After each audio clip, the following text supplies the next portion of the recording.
Photo radar is coming to Toronto streets, and it's coming soon. I'm Cristina Howorun, and just earlier today, the city received a list of regulations on how they can implement this technology across the 416.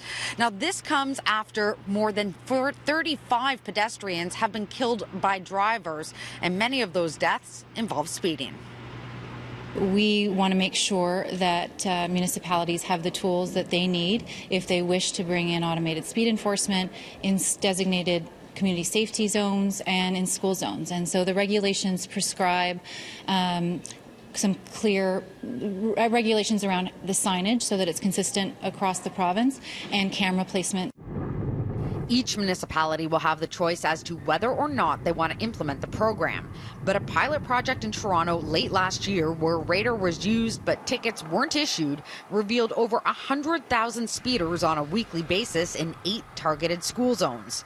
Automated speed enforcement is something Mayor John Tory has long called for, asking former Premier Wynne for the capabilities and reiterating those asks to Premier Ford. We've already identified 50 places for starters where you could put these, and we intend to move them around, but we're going to move them around based on where the problem exists at its worst in terms of the actual collisions and injuries and deaths taking place. And I think it's going to send the message loud and clear. There'll be lots of signage telling people it's there. This is very different from the unpopular photo radar introduced by Bob Ray in the 1990s. Photo radar was on our provincial highways. These are, as I said, in municipalities, in certain zones, designated community safety zones, in school zone areas.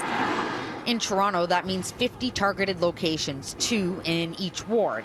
Other cities like Mississauga also have plans to use the program, and even the opposition is on board with making school zones safer for kids and pedestrians. As long as we are getting, the kind of changed behavior and the kind of reduction in accidents and near misses that can occur in a school zone, then I think that photo radar in school zones is doing its job.